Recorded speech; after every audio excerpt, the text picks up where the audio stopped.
But I want to read from a book called Becoming the Voice of God, Next Level Training for Prophetic People, especially it is really for prophets too, definitely, by Emma Stark. And I actually just read this today, and I was like, oh, I was talking to teacher Tyler, and I was like, after we were talking, he's like, yeah, you should talk about that. I was like, man, I should, huh? Like, yeah, maybe I should. I didn't have anything to talk about, so that was like, okay, there it is.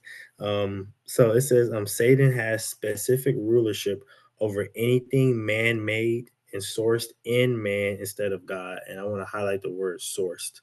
Where is your source? Where does it come from? If it's man-made, then he can corrupt it. But if your source is from God, then that's something that's uncorruptible, right?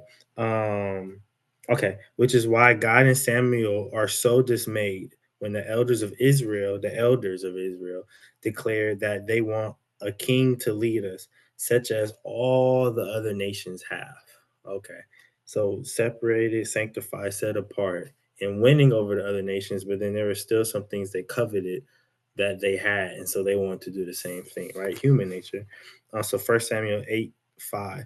So not only is this a rejection of the Lord as king, but to take a human king or a monarchy is ultimately embracing a man-made system of governing.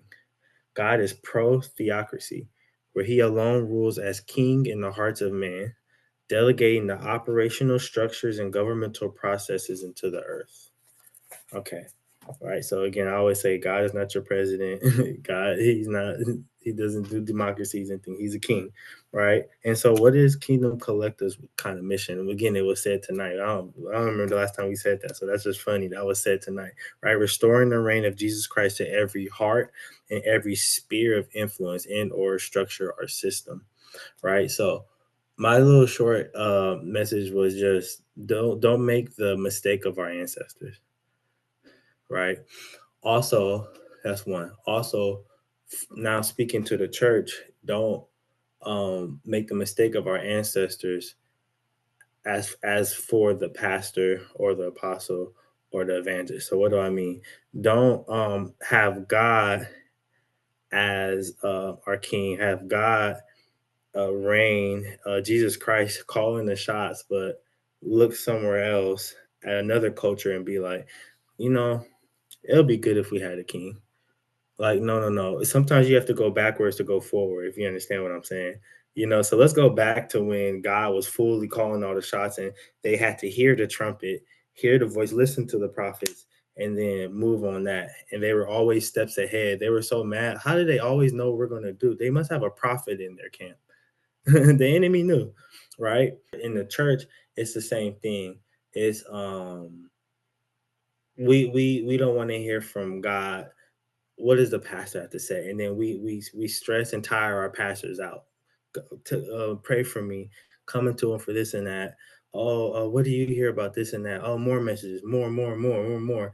And it's like, wait, we have the same Holy Spirit though. Some of these things you could be, as she said in meditation. What's the difference? Meditation is not emptying myself out, but it's meditating my mind to focus on Jesus Christ and what He's saying and hearing, right? There is no void in the spirit. So if you empty yourself out, then you are 100% more susceptible to demonic attack.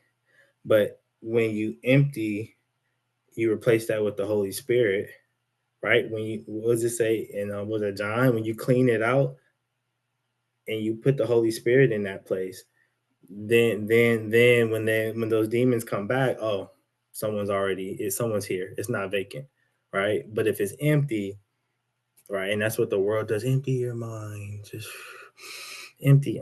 We ain't emptying. No. We're focusing on Jesus Christ and the Holy Spirit. That's what we're doing, right? And we're trying to hear Him. What do you have to tell me? What do you have to hear from me? And so that's like very important. Let's not make the mistake of our ancestors. Remember, we're grafted in blood. No, that's Israel. That's not my ancestors. Yes, it is. We're adopted. We're grafted in.